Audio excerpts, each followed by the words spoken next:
Hello അസ്സലാമു അലൈക്കും welcome back to my channel. അപ്പോൾ പുതിയൊരു വ്ളോഗിലേക്ക് എല്ലാവർക്കും സ്വാഗതം. അപ്പോൾ ഇന്നത്തെ നോമ്പ് തുറ വിശേഷങ്ങളും കാര്യങ്ങളൊക്കെയാണ് കേട്ടോ ഷെയർ ചെയ്യുന്നത്. അപ്പോൾ ഇന്നൊരു ഉച്ചയായി കഴിഞ്ഞപ്പോൾ തന്നെ കിച്ചണിലേക്ക് വന്നിട്ടുണ്ട്. ഹാറൂൺ എക്സാം കഴിഞ്ഞ് വരാറായിട്ടുണ്ടായിരുന്നു കേട്ടോ. അപ്പോൾ അവർക്ക് എപ്പോഴും തലേ ദിവസത്തെ എന്തെങ്കിലും ഫുഡുകൾ കാര്യങ്ങൾ ബാക്കി ഉണ്ടാവും, അത് തന്നെയാണ് കൊടുക്കാറ്. പക്ഷേ ഇന്ന് റൈസോ കാര്യങ്ങളോ ഒന്നുമില്ല, ചിക്കൻ കറി ഇരിപ്പുണ്ടായിരുന്നു കേട്ടോ. അപ്പോൾ അവർക്ക് കൊടുക്കാനായിട്ട് കുറച്ച് നെയ്ച്ചോറ് അങ്ങനെ ആക്കിയിട്ടുണ്ടായിരുന്നു. അപ്പോൾ അത് രാത്രിയിലത്തേക്കും കുട്ടികൾക്ക് കൊടുക്കാൻ വേണ്ടിയിട്ടുണ്ടാവും. അപ്പോൾ ഇക്കാക്ക് റവ ദോശയ്ക്ക് വേണ്ടിയിട്ട് അരച്ച് വെക്കുന്നുണ്ട് കേട്ടോ. അതിൻ്റെ കൂടെ പനീർ ബട്ടർ മസാലയും കൊടുക്കാമെന്നാണ് വിചാരിക്കുന്നത്. അപ്പോൾ ഗീ റൈസും ചിക്കനൊക്കെ ചൂടാക്കി സെറ്റാക്കി വെച്ചിട്ടുണ്ട് കേട്ടോ. എക്സാം കഴിഞ്ഞ് വരുമ്പോൾ കൊടുക്കാൻ വേണ്ടിയിട്ടാണ്. അപ്പോൾ ഇക്കാക്ക് കട്ട്ലേറ്റ് ഭയങ്കര ഇഷ്ടമാണ് കേട്ടോ. അപ്പോൾ ബീഫിൻ്റെ കീമ വാങ്ങിയിട്ട് ഞാനങ്ങനെ കുറച്ച് കട്ട്ലേറ്റ് ഉണ്ടാക്കുകയാണ് കേട്ടോ. അപ്പോൾ അവൾക്ക് ഏറ്റവും ഇഷ്ടം ബീഫ് കട്ട്ലേറ്റാണ്. അപ്പോൾ ബീഫിൻ്റെ കീമയാണെങ്കിൽ പെട്ടെന്ന് പണി കഴിയുമല്ലോ. അപ്പോൾ അതിന് വേണ്ടിയിട്ട് കുറച്ച് സവാളയും ജിഞ്ചർ ഗാർലിക് പേസ്റ്റ്, മല്ലിയില, മഞ്ഞൾപ്പൊടി, ഗരം മസാലപ്പൊടിയൊക്കെ ഇട്ട് നല്ലോണം ഒന്ന് വഴറ്റിയെടുക്കുകയാണ് കേട്ടോ. ബീഫിൻ്റെ കീമ നന്നായിട്ട് കഴുകി വെള്ളം പോകാൻ വേണ്ടിയിട്ട് വെച്ചിട്ടുണ്ടായിരുന്നു. അപ്പോൾ അതാവുമ്പോൾ സെപ്പറേറ്റ് വേവിക്കോ മിക്സിയിൽ അടിക്കേണ്ടതൊന്നും ആവശ്യമില്ല, ജസ്റ്റ് ഡയറക്റ്റ് അതിലേക്ക് തന്നെ അങ്ങോട്ട് ഇട്ടാൽ മതിയല്ലോ. സമൂസയിലും കട്ട്ലേറ്റിലൊന്നും ഞാൻ ഒരുപാട് പൊടികളൊന്നും ആഡ് ചെയ്യാറില്ല കേട്ടോ. എല്ലാം വളരെ കുറച്ച് പൊടികൾ മാത്രം ചേർക്കാറുള്ളൂ. അങ്ങനെ പൊടികളുടെ പച്ചക്കുത്തൊക്കെ മാറിയതിന് ശേഷം നമ്മുടെ കഴുകി വെച്ചിട്ടുള്ള കീമയും കൂടി ജസ്റ്റ് അതിലേക്ക് ആഡ് ചെയ്തിട്ട് നന്നായിട്ട് മിക്സ് ചെയ്ത് വേവിച്ചെടുക്കുന്നുണ്ട്. അപ്പോൾ അത് വെന്ത് തുടങ്ങുമ്പോൾ തന്നെ അതിൽ നിന്ന് നല്ലപോലെ വെള്ളം ഇറങ്ങി വരും കേട്ടോ. ആ വെള്ളം ഇറങ്ങി വന്ന് അത് വറ്റുന്ന വരെ മിക്സ് ചെയ്തിട്ട് അങ്ങനെ വേവിച്ചെടുത്താൽ മതി. അപ്പോൾ ബീഫ് കീമയായിട്ട് ചെയ്ത് തരാൻ പറഞ്ഞിട്ടുണ്ടെങ്കിൽ നമുക്ക് ഗ്രാൻഡിൽ നിന്ന് അങ്ങനെ ചെയ്ത് കിട്ടും കേട്ടോ. അപ്പോൾ ഒരു 1/2 kg ബീഫ് ഞാനങ്ങനെ അത് ബീഫ് കട്ട്ലേറ്റിന് വേണ്ടിയിട്ട് മാത്രം അങ്ങനെ വാങ്ങിയതാണ്. അത് നന്നായിട്ട് മിക്സ് ചെയ്ത് അത് വെന്തതിന് ശേഷം നമുക്ക് ഉരുളക്കിഴങ്ങൊക്കെ ആഡ് ചെയ്യാം. എന്നിട്ട് നല്ലപോലെ മിക്സ് ചെയ്തതിന് ശേഷം ലാസ്റ്റ് ഉപ്പും കാര്യങ്ങളൊക്കെ ഒന്ന് ചെക്ക് ചെയ്യുക. എന്നിട്ട് കുറച്ച് പെപ്പർ പൊടിയും കൂടി ആഡ് ചെയ്യുന്നുണ്ട് കേട്ടോ. അപ്പോൾ നമ്മളുടെ കട്ട്ലേറ്റിൻ്റെ മസാല റെഡി ആയിട്ടുണ്ട്. പിന്നെ വേറെ ഒന്നുമില്ല, ചൂടാറി കഴിഞ്ഞ് കഴിഞ്ഞാൽ ബോൾസ് ആക്കുക. ഒന്നെങ്കിൽ എഗ്ഗിൻ്റെ മിക്സിൽ മുക്കുക, അല്ലെങ്കിൽ മൈദയുടെ മിക്സിൽ മുക്കിയിട്ട് ബ്രെഡ് ക്രംസിൽ മുക്കി അങ്ങനെ ഫ്രൈ ചെയ്തെടുക്കുക കേട്ടോ.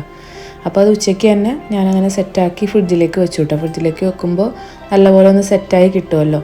അങ്ങനെ കട്ട്ലേറ്റിൻ്റെ പണിക്ക് ശേഷം നമ്മളുടെ റവ ദോശയ്ക്കുള്ള മാവും ഒന്ന് അരച്ച് വെക്കുന്നുണ്ട് കേട്ടോ. 1 കപ്പ് റവയ്ക്ക് 1/4 കപ്പ് തേങ്ങയും 1/4 കപ്പ് തൈരും ഇട്ടിട്ടാണ് അടിച്ചെടുക്കുന്നത്. അപ്പോൾ കുറച്ച് വെള്ളത്തിൻ്റെ കുറവോ കാര്യങ്ങളോ ഉണ്ടെങ്കിൽ തൈര് കുറച്ചും കൂടി ആഡ് ചെയ്യുക. ഒരു ഒനിയനും വേണം കേട്ടോ. ഒനിയൻ ഇല്ലാതെ അരയ്ക്കുമ്പോൾ അത്രയും ഒരു പെർഫെക്റ്റ് ആയിട്ട് നമുക്ക് കിട്ടില്ല, അല്ലെങ്കിൽ നമുക്കൊരു പാൻ കേക്ക് പോലെ തന്നെ നല്ല അടിപൊളിയായിട്ട് വരും. അപ്പോൾ റവ ദോശയുടെ കൂടെ കുറച്ച് പനീർ ബട്ടർ മസാല ആക്കുന്നുണ്ട്. അപ്പോൾ അത് ഈവനിങ്ങിലേ ആക്കുന്നുള്ളൂ. ഇതൊക്കെ ഉച്ചയ്ക്ക് ബാക്കിയെല്ലാം അങ്ങനെ ചെയ്ത് വെക്കാണ് കേട്ടോ. അപ്പോൾ കുട്ടികൾ ഇന്ന് നല്ല ഹാപ്പി ആയിട്ടാണ് കേട്ടോ വന്നേക്കുന്നത്. മെയിൻ എക്സാമുകളൊക്കെ ഓൾമോസ്റ്റ് കഴിഞ്ഞിട്ടുണ്ട്.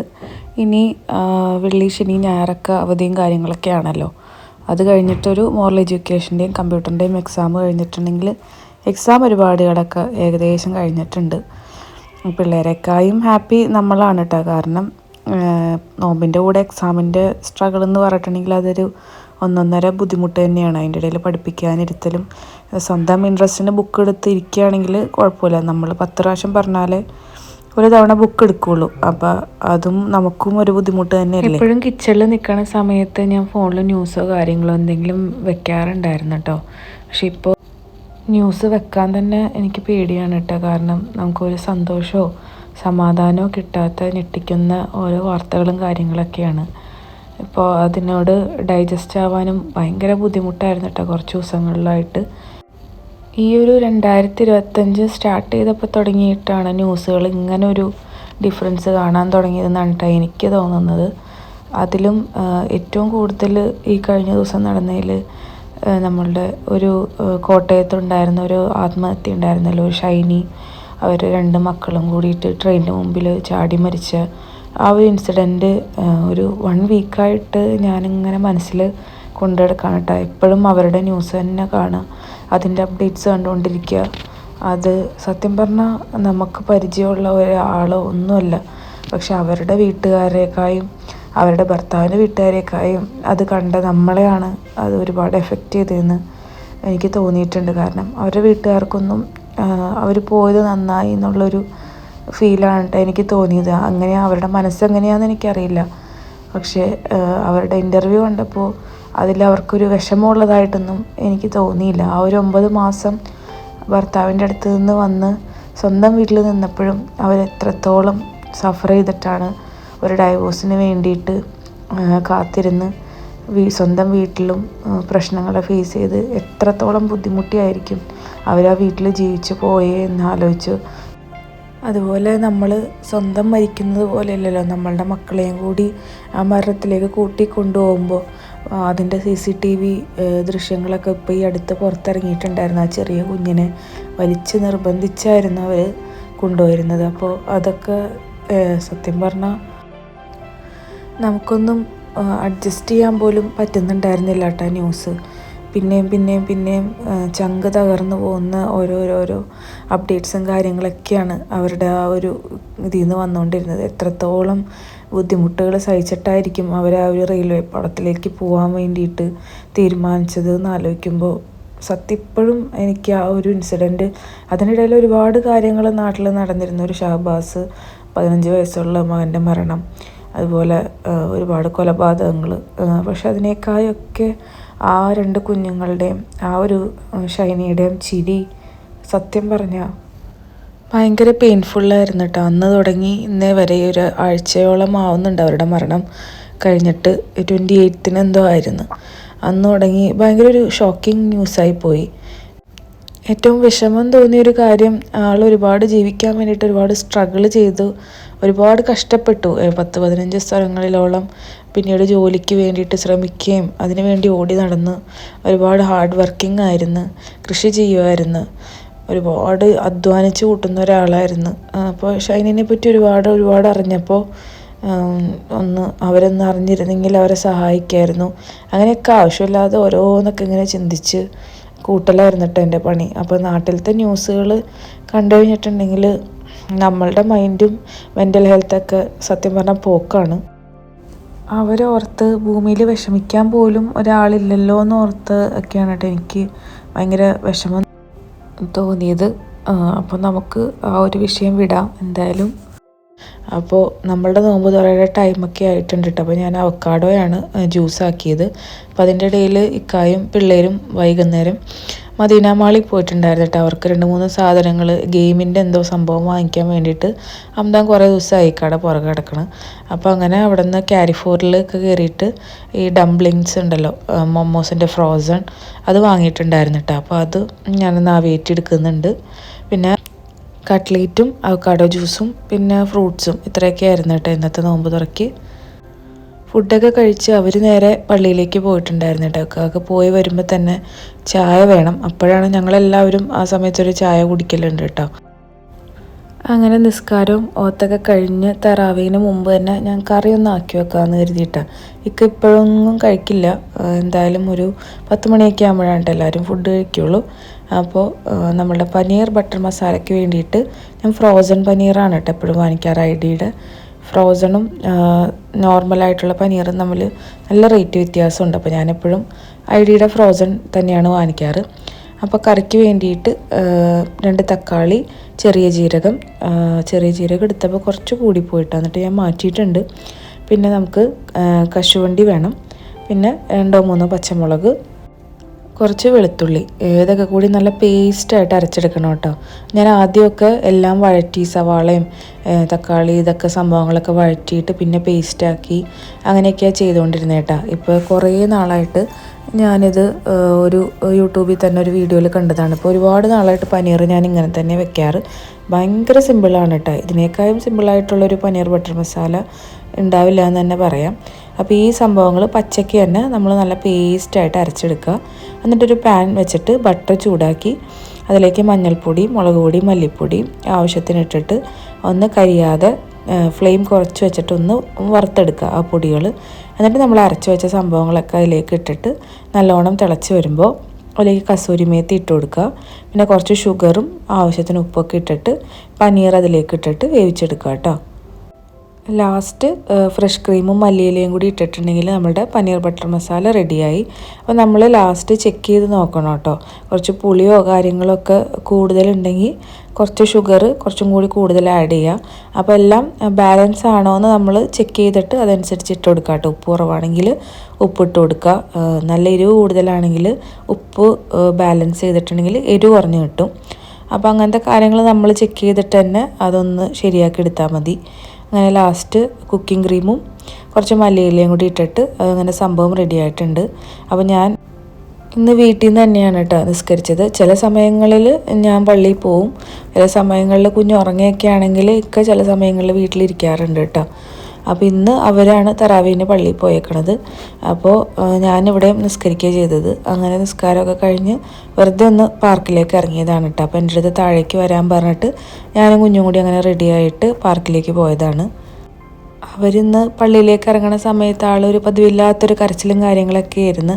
അപ്പോൾ ഇവന് ഈ വണ്ടി ഓടിച്ച് പാർക്കിൽ നടക്കാനായിട്ട് ഭയങ്കര ഇഷ്ടമാണ് കേട്ടോ. ഈ വണ്ടി ഓടിക്കാനും മണ്ണിൽ കളിക്കാനുമാണ് ആളുടെ ഫേവറേറ്റ്. അപ്പോൾ അതിന് വേണ്ടിയിട്ട് പുള്ളീനൊന്ന് ഇടയ്ക്ക് ഇറക്കലുണ്ട്. അപ്പോൾ പോണ വഴിക്ക് എവിടെയൊക്കെ മണ്ണ് കാണുന്നുണ്ടോ അപ്പോൾ അവിടെയൊക്കെ വണ്ടി നിർത്തുക, മണ്ണിൽ കളിക്കുക, അതാണ് കേട്ടോ പരിപാടി. പിന്നെ ഇവിടുത്തെ നിപ്പും കളി അത്ര പന്തിയല്ല എന്ന് മനസ്സിലായപ്പോൾ ഞാൻ കൈയോടെ പൊക്കി 4 സ്ക്വയറിൻ്റെ അങ്ങോട്ട് കൊണ്ടുപോയി. അപ്പോൾ അപ്പോഴത്തേനും ഇക്കായിക നിസ്കാരം കഴിഞ്ഞിട്ട് അവിടെ നിന്ന് അങ്ങനെ ഇറങ്ങി വന്നിട്ടാണ്. വ്യാഴാഴ്ച വൈകിട്ടായതുകൊണ്ട് ആണോയെന്നറിയില്ല, നല്ല തിരക്കായിരുന്നു പാർക്കിലൊക്കെ. അത്യാവശ്യം ആൾക്കാരുണ്ടായിരുന്നു കേട്ടോ. ഇവിടെയാണെങ്കിലും 4 സ്ക്വയറിൻ്റെ ഫ്രണ്ടിലാണെങ്കിലും നിറച്ച് കുട്ടികൾ കളിക്കുകയും ഒക്കെ ചെയ്യുന്നുണ്ടായിരുന്നു. അപ്പോൾ ആ സമയത്താണ് ഹാറൂനും അവിടെ ഒരു ഫുട്ബോളിൻ്റെ പുറകെ ഓടി നല്ല കളിയായിരുന്നു കേട്ടോ. അവൻ എന്നെ കണ്ടിട്ട് പോലുമില്ല. ഞാൻ 10 പ്രാവശ്യം വിളിച്ചപ്പോഴാണ് അവനൊന്ന് തിരിഞ്ഞു നോക്കിയത്. അപ്പോൾ അവനും അവിടെ കിടന്ന് കളിക്കുന്നുണ്ട്. അപ്പോൾ ഇവരുടെ എല്ലാവരുടെ ഒരു ഏരിയ ഇത് തന്നെയാണ് കേട്ടോ. കൂടുതലും ഈ ഒരു പരിസരത്ത് തന്നെ ഉണ്ടാവും. അപ്പോൾ ഇക്കായും ഹംദാനും പള്ളിയിൽ നിന്ന് കുറച്ച് കഴിഞ്ഞപ്പോഴാണ് കേട്ടോ അങ്ങനെ വന്നത്. അപ്പോൾ ഹാസിമിൻ്റെ അതേ വൈബുള്ള 2 പേരെയും കൂടി അവന് ഫ്രണ്ട്സായിട്ട് കിട്ടിയിട്ടുണ്ടായിരുന്നു. അപ്പോൾ ഈ ഒരു ഏരിയയിൽ മണ്ണ് മാത്രമുള്ള ഒരു സ്ഥലമാണ് കേട്ടോ. അപ്പോൾ അവിടെ പോയാണ്, അതാണ് മൂപ്പരുടെ ഒരു സ്പോട്ട്. അവിടെ പോയിരുന്ന് ആ മണ്ണ് വാരി കളിക്കുക, എന്നിട്ട് അവൻ്റെ വണ്ടിയിൽ മണ്ണൊക്കെ വാരി നിറയ്ക്കുക. അതൊക്കെയാണ് ആളുടെ പണി. കയ്യിലൊരു കാറും ഉണ്ടാകും, ആ കാറ് മണ്ണിൽ കുഴിച്ചിടുക. അപ്പോൾ ആളുടെ അതേ ഇഷ്ടമുള്ള അതേ 3-4 പേര് മൂപ്പരുടെ കൂടെ കൂടി മണ്ണിൽ കളി തുടങ്ങിയിട്ടുണ്ട്. ഇവിടെ നിന്ന് ഇനി തിരിച്ച് കൊണ്ടുപോകലാണ് നല്ലൊരു ടാസ്ക്. ഏതാ വിളിച്ചാലും വരില്ല, മേല് മൊത്തം മണ്ണും ആക്കൂട്ടോ. അതിൻ്റെ ഇടയിൽ ഇക്കായും ഹംദാനും വന്നിട്ടുണ്ടായിരുന്നു. അങ്ങനെ ഞങ്ങൾ കുറച്ച് നേരം അവിടെ ഇരുന്ന് വർത്താനമൊക്കെ പറഞ്ഞ് ഇവർ കുറച്ച് നേരം ഫുട്ബോളൊക്കെ കളിച്ച് അങ്ങനെ വായി നോക്കിയൊക്കെ ഇരുന്ന് പിന്നെ നമ്മൾ റൂമിലേക്ക് തിരിച്ചു പോവുകയും ചെയ്തേട്ടാ. അപ്പോൾ അവിടെ വെച്ചിട്ട് ഇക്ക ഹംദാനോടൊന്ന് പുഷപ്പ് എടുക്കാൻ വേണ്ടിയിട്ട് പറയണ്ടായിരുന്നു. അപ്പോൾ ഹംദാൻ പുഷപ്പ് എടുത്ത് തുടങ്ങിയപ്പോഴത്തേനും ഒരാൾ അവൻ്റെ കൂടെ തന്നെ വന്ന് അതേപോലെ ചെയ്യണ്ടായിരുന്നു കേട്ടോ. എവിടെ നിന്നാണ് വന്നതെന്ന് പോലും അറിയില്ല. അവൻ ആ മണ്ണിലിരുന്ന് കളിക്കണ്ടായിരുന്നു. അവൻ എങ്ങനെ അത് കേട്ടേന്നും അറിയില്ല. ഹംദാൻ പുഷപ്പ് എടുത്ത് തുടങ്ങിയപ്പോഴത്തേനും പുള്ളി മുകളിൽ നിന്ന് ഓടി വന്ന് താഴെ അവൻ എന്താണോ ചെയ്യണത് അതേപോലെ അവിടെ നിന്ന് ചെയ്യണ്ടായിരുന്നു കേട്ടോ. നല്ല രസമായിരുന്നു കാണാനായിട്ട്. അപ്പോഴേക്ക് ഹംദാനോട് പറഞ്ഞ് നീ ഒന്ന് ഫ്രണ്ട് ചെയ്ത് നോക്കി, അവനെന്താ കാണിക്കണേന്ന് അറിയാമെന്ന് പറഞ്ഞ് അങ്ങനെ ഹംദാൻ ഫ്രണ്ട് ചെയ്തപ്പോൾ ഹംദാൻ്റെ മേത്ത് കയറി കളിക്കുക ചെയ്തേട്ടാ. പിന്നെ കുറച്ചു നേരം കഴിഞ്ഞപ്പോൾ അതേപോലെ തന്നെ പിന്നെയും മൂപ്പര് ചെയ്യുന്നുണ്ടായിരുന്നു. 4 സ്ക്വയറിന് എന്തെങ്കിലും ചായ കുടിക്കാമെന്നൊക്കെ വിചാരിച്ചു. പിന്നെ അതിനുള്ളൊരു ഗ്യാപ്പ് തോന്നിയില്ല, കഴിക്കാനൊന്നും തോന്നിയില്ല. ഞാൻ പറഞ്ഞു വേണ്ട, വീട്ടിലേക്ക് പോവാം എന്ന് പറഞ്ഞു. അങ്ങനെ കുട്ടികൾക്ക് ചിക്കൻ കറി ഞാൻ പറഞ്ഞാൽ ഓൾറെഡി ബാക്കി ഉണ്ടായിരുന്നു, അതും നെയ്ച്ചോറും.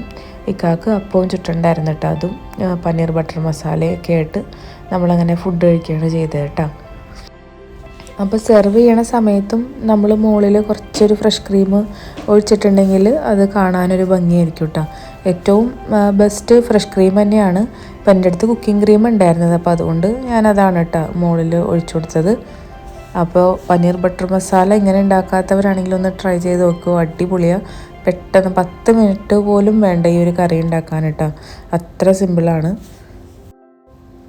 അപ്പോൾ ഞാൻ ന്യൂസിൻ്റെ കാര്യം പറഞ്ഞു വന്നത് നമ്മളുടെ വുമൻസ് ഡേ ആണല്ലോ, March 8. അപ്പോൾ ഈ ഒരു ദിവസത്തിലും ഷൈനീനെയും മക്കളെയും തന്നെയായിരുന്നു കേട്ടോ മനസ്സിൽ. അപ്പോൾ അവർക്ക് ആ ഒരു മണ്ണിൻ്റെ അടിയിലെങ്കിലും അവർക്ക് ദൈവം സമാധാനവും ശാന്തിയും കൊടുക്കട്ടെ. അവർക്ക് അത്രയും നാളും അവരത്രയും സ്ട്രഗിൾ ചെയ്ത് ഈ ഭൂമിയിൽ നിൽക്കാൻ വേണ്ടിയിട്ട് ഒരുപാട് ആഗ്രഹിച്ച് കൊതിച്ചു ഒന്നറിയാത്ത മക്കളും അവരുടെ കൂടെ തന്നെ ജീവൻ പോകേണ്ട വന്നു.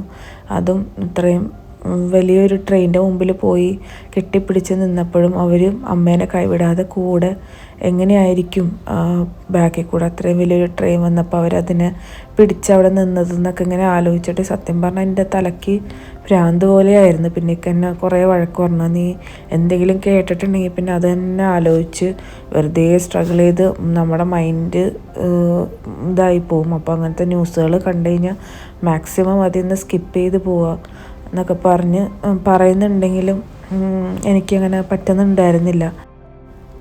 അവർക്ക് എത്രയും പെട്ടെന്ന് നീതി കിട്ടട്ടെ എന്ന് ഞാൻ ആത്മാർത്ഥമായിട്ട് ഈ ഒരു വുമൻസ് ഡേയിൽ പ്രാർത്ഥിക്കുകയും ആഗ്രഹിക്കുകയും ചെയ്യാണ് കേട്ടോ. എല്ലാവരും ചുറ്റും ഉണ്ടായിട്ടും ഭർത്താവിൻ്റെ വീട്ടുകാർ, അച്ഛൻ, അമ്മ, സ്വന്തം ബ്രദേഴ്സ് എല്ലാവരും ഉണ്ടായിട്ടും ആരുമില്ലാതെ ജീവിച്ച് മരിക്കേണ്ടി വന്ന ഒരു പെണ്ണിൻ്റെ ദുരവസ്ഥയാണ് അവിടെ കാണാൻ കഴിഞ്ഞത്. ഒരുപാട് വിഷമമുണ്ട് കേട്ടോ അവരുടെ ഒരുപാട് പ്രാർത്ഥനയോടുകൂടി തന്നെ ഞാൻ അവരെ ഓർക്കുകയാണ് ഈ ഒരു അവസരത്തിൽ. അപ്പോൾ എല്ലാ സ്ത്രീകൾക്കും ഹാപ്പി വുമൻസ് ഡേ. അപ്പോൾ എല്ലാവരും ഹാപ്പി ആയിട്ടും സന്തോഷമായിട്ടൊക്കെ ഇരിക്കുക. എല്ലാവരുടെയും നോമ്പും അടിപൊളിയായിട്ടൊക്കെ പോകുന്നു എന്ന് വിശ്വസിക്കുന്നു. നല്ലൊരു വർഷത്തിൻ്റെ തുടക്കമാണെന്ന് ആഗ്രഹിച്ചിട്ടാണല്ലോ നമ്മൾ ഓരോ ന്യൂ ഇയറും കടന്നു വരുമ്പോൾ നമ്മളതിനെ വെൽക്കം ചെയ്യുന്നത്. പക്ഷേ ഈ ഒരു വർഷം എന്തിനോ വേണ്ടിയിട്ട് കാത്തിരിക്കുന്നത് പോലെ, അല്ലെങ്കിൽ എന്തോ ഒരു ദുരന്തം വരാനിരിക്കുന്നത് പോലെ ഓരോ പ്രശ്നങ്ങൾ തീരുന്നില്ല, ഒന്നിന് പുറകെ ഒന്നായിട്ട് ഇങ്ങനെ വന്നുകൊണ്ടിരിക്കുകയാണ്. അപ്പോൾ എല്ലാ പ്രശ്നങ്ങളും ദൈവം അത് മാറ്റിത്തരട്ടെ എന്ന് എല്ലാവർക്കും ആത്മാർത്ഥമായിട്ട് ഈ ഒരു നല്ല മാസത്തിൽ നമുക്കൊക്കെ പ്രാർത്ഥിക്കാം. അപ്പോൾ ഇത്രയൊക്കെ ഉള്ളൂ കേട്ടോ ഇന്നത്തെ വ്ളോഗ്. അപ്പോൾ വീഡിയോ ഇഷ്ടമായിട്ടുണ്ടെങ്കിൽ ലൈക്ക് ചെയ്യുക, ഷെയർ ചെയ്യുക, സബ്സ്ക്രൈബ് ചെയ്യാതെ കാണുന്നവരാണെങ്കിൽ ഒന്ന് സബ്സ്ക്രൈബ് ചെയ്ത് സപ്പോർട്ട് ചെയ്യുക. അപ്പോൾ അടുത്ത വ്ളോഗിൽ വീണ്ടും കാണാം. ഓക്കെ, ബൈ, താങ്ക് യു, അസ്സലാമു അലൈക്കും.